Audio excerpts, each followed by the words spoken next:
welcome back to my channel. My name is Veronica. Thank you so much for clicking the link to watch today's video. Without further ado, let's get started. Alright you guys, so you want to be a medical officer or you're interested and that's why you're watching this video. If you guys don't know, my name is Veronica. I've been in the Air Force for 3 years and a few months. I am a medical officer. I am not a doctor. Common misperception. I get that all the time. I am not a nurse. Common misperception all the time. I am a medical service corps officer, which means I'm a healthcare administrator. But I'm going to talk to you all about the medical group, and if you're interested in a medical career field, then you need to keep on watching. Enough with like the weird hand gestures. I'm going to be looking at my phone a little bit, so don't judge me. Judge yourself. So I have been working in the medical group the entire time. I directly commissioned, which means I graduated college and then I applied to become a Air Force officer. I did directly apply to become an MSc. You can't just get cross-matched into it. You have to directly apply to the program that you want to be in when it comes to being an officer. The only time that you would go pretty much waiting for the Air Force to pick is when you choose to go general, which means you probably have a degree that the Air Force doesn't commonly use, so you have to go general, and then they kind of match you in from that process. But completely separate process from medical. The first thing you guys need to know about if you're trying to become a medical officer, there's this common test called the AFOQT. It is not required for medical officers. If you're trying to get in the medical field for the Air Force, it is again not required. You are required to take what's either the GRE, the GMAT, or have a professional degree in your field. So for instance, if you are coming in as a doctor, commonly known as a provider, which includes physician assistants, actual medical MDs, and then nurse practitioners. So those are the three groups that would be considered a provider. You will have to have your full degree and everything that requires that to commission. So once you have that, you kind of apply and go through that process. I am not 100% familiar with that just because I am not a doctor, nurse practitioner, nurse, physician assistant, or anything that touches the human body. You don't want to have me touch your human body anyways.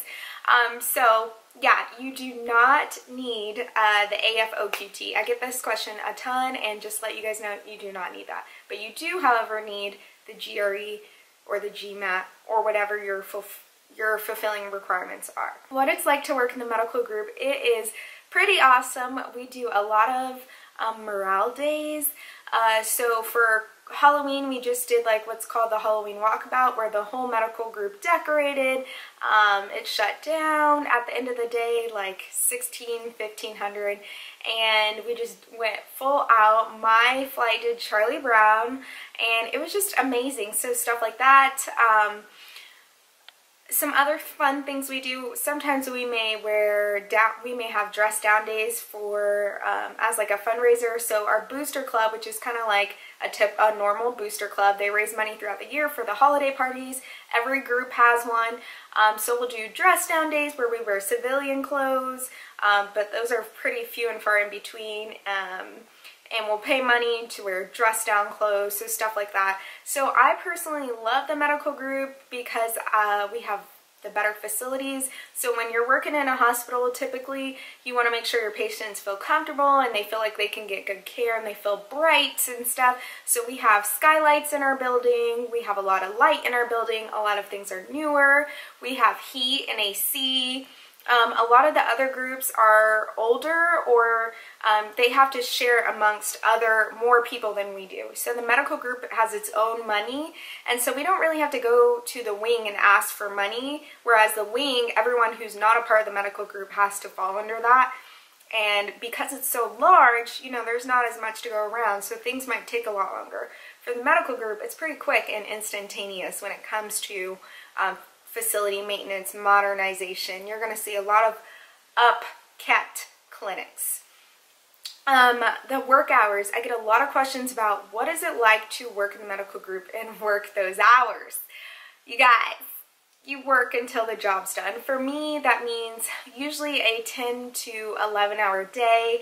I usually don't take lunches. My lunches are eating like 5 minutes before my next meeting. I have a lot of meetings. For someone who's not an MSC and they're a provider, their day starts probably at 7 o'clock up until, oh, I forgot to tell you guys, the standard work hours for the medical group is 7:30 to 16:30, so 7:30 to 4:30 with a 1 hour lunch. Most of the time, none of us work that. We are very, very hardworking, even though a lot of people think we're closed all the time. So the truth is, a lot of like dental and the providers and all that, I think they come in at, I believe, 7 or even 6:30. I know dental comes in at 6:30 and they start prepping for the day because there's appointments as early as 7. So once you fulfill those appointments, then you have to do all the admin stuff. And so usually I see, I'm not gonna lie, I see a lot of the enlisted corps, the younger enlisted corps, out the door by 4:30. A lot of us O's and a lot of people who have a little bit more responsibility are there till about 6:36. I typically try to leave by 5:45 just because I do have a husband now, so I want to make sure I get home and I'm not at work all day. There are some days or some weeks where I'm maybe home around 8 o'clock, 7 o'clock. And that's a rarity. So, but just know that your hours are not standard. The only standard guideline you have is you better be there from 7:30 to 4:30. Whether you work earlier or late, that's kind of really honestly up to you and your section and what you're doing. So I can't sit here and say the whole med group closes at 16:30. That's usually a rarity. Mainly on Fridays is when we all try to make sure we're leaving on time because we want to have a great weekend. But when it comes to like a normal work day, we're all there pretty much working late. Again, if you're leaving earlier or on time, usually you don't have as much responsibility. I'm pretty flexible. I love having a military schedule sometimes because I can do appointments without having to worry about clocking out. I can take lunches longer if I need to get some like errands done, and then I just stay later. So that's one thing that I really do love about the military schedule is it's pretty much flexible within reason. I also you can do PT in the mornings or at lunchtime or after work. So whatever fits your schedule, you can take that time and do PT and then come in when you're done and stuff like that. So it's pretty much really flexible, so I love that. And I'm trying to think of anything else when it comes to hours. So a lot of people want to know if we get off for holidays. Of course, any type of government holidays. The only thing that has changed since I come in, because we now belong to the Defense Health Agency, which is called DHA, we are not allowed to be closed for like 4 days in a row. So sometimes, like for instance, the day after Christmas, we may have to have people come in and work like a light schedule. So if that happens, usually what the clinic will do, will go to like 50% manning, where maybe one person in every section or one team for when it comes to the clinical care will be around, and then we get off that, that following Monday or Tuesday of the upcoming week, which is honestly awesome because it's really dead when you're working on holiday weekends. Like, no one wants to come in and do appointments, no one's at that mindset, so it's honestly really not that bad to work because you get so much work done. Working at the medical group though, I do get a ton of emails. I noticed that a lot of the other groups do not use their email like that. We live and breathe by our email. Like, I think I get at least an average between 90 to 125 emails a day.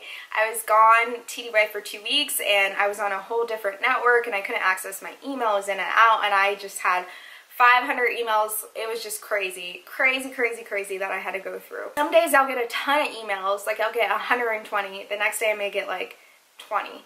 But all things that I have to respond to, look into, jot that down. Sometimes I'm CC'd on things that my flight is working on and they're just letting me know for situational awareness.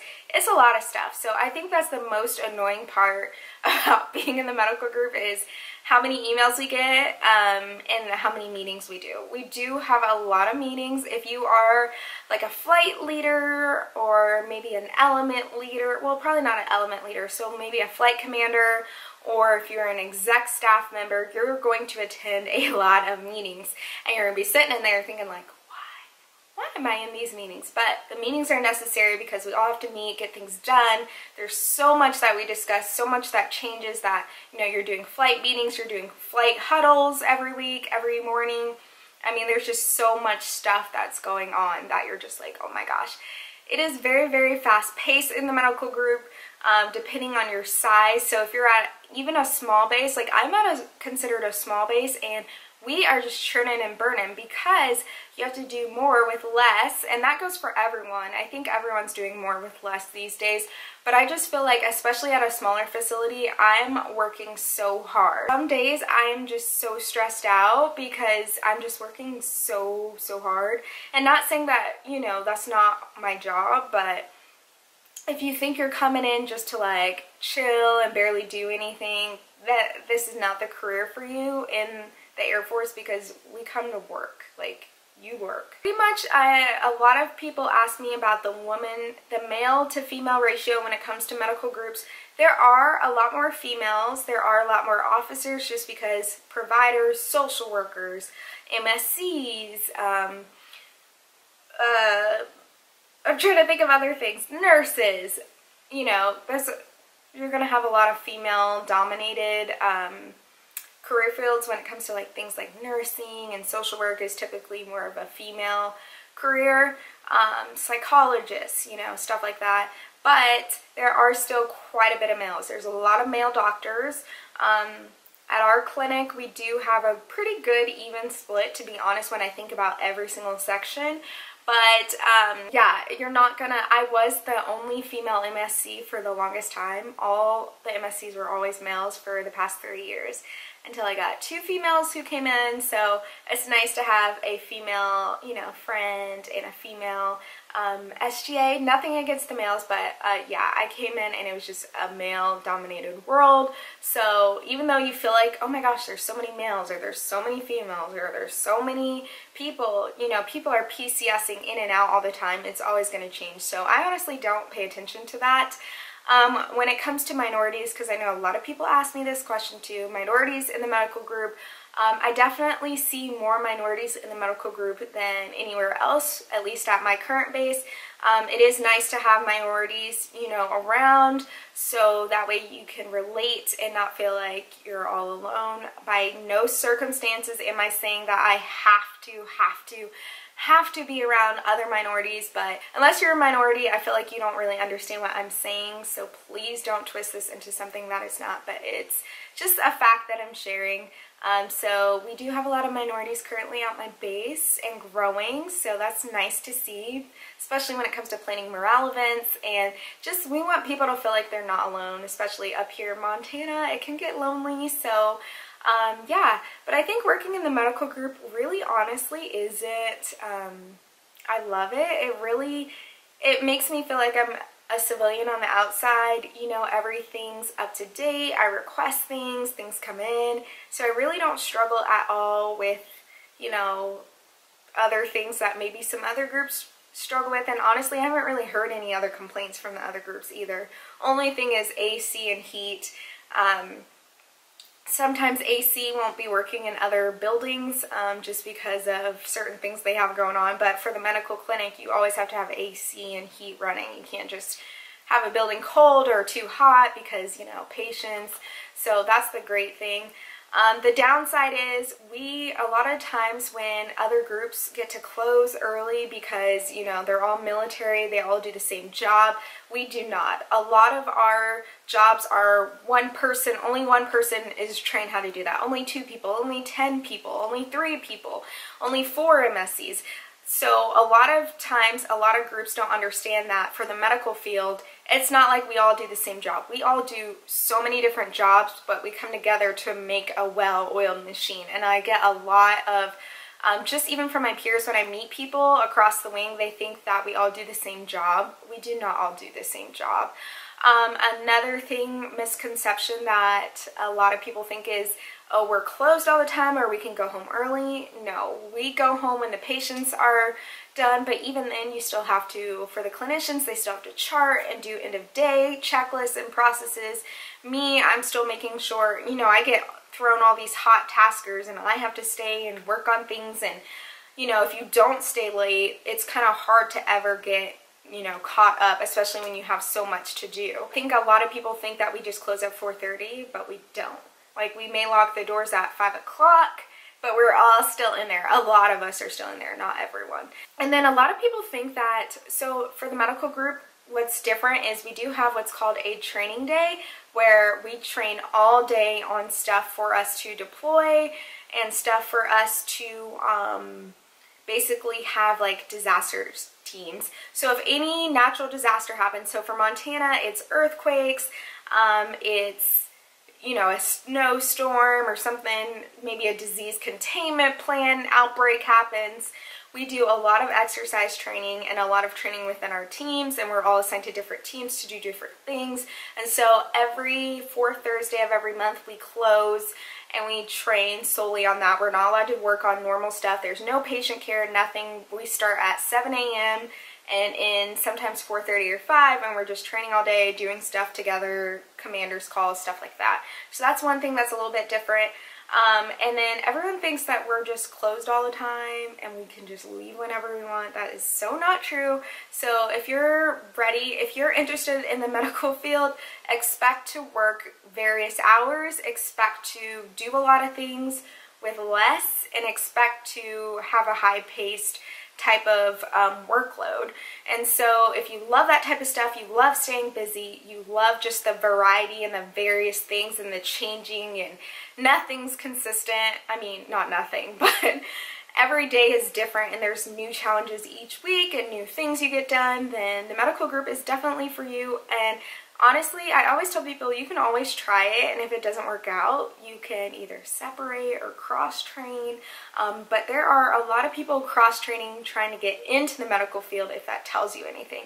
There's a lot of people who email me or message me and they want to become, they're already in, or they're enlisted, or they're an officer already in a whole different career field and they want to become medical, and they always hit me up. So that tells me that the medical field is something to be proud of and something that people want. And I will say this, and I'm not speaking against anyone else, but the medical group, I can leave the military right now and go into a job that is corresponding to my degree with experience. And not a lot of people can say that when they join, there might not be the same job on the outside. So this is definitely where it's at. I feel like you're going to get your bang for your buck. And I love being in the medical group. I love the perks that we have. I love, you know, being in a smaller group, but also a big group. And I love being in one building, and, you know, you kind of get to know everyone. And except for if you're at a maybe larger facility, it's too large, you know what I mean? But I love kind of the dynamic of a medical group, because I am like I'm a go type of girl. I have to be like moving and doing stuff. So hopefully I broke down kind of what it's like to work the medical, to be a medical officer for you guys. If you guys have any more content ideas or tips you want to know about the military, please drop them down below or send me a DM. Y'all love to slide in my DMs. I get so many DMs. It is insane. Like, I cannot keep up. I have to take breaks because there's so many people that I'm like talking to. It's crazy. So yeah. Anyways, thank you guys so much for watching. Don't forget to hit the thumbs up button and also subscribe. Let's get to 7,000 subscribers on my channel. We're just growing, you guys. I love it. Don't forget to subscribe to also Ron and Lou. That is our new vlog channel. So we plan to turn that into a family channel once we begin to start a family. Not anytime soon. I'm not announcing anything, you guys, so don't even try that. But yeah, thank you guys so much for watching, and I will catch you guys in my next video. Bye!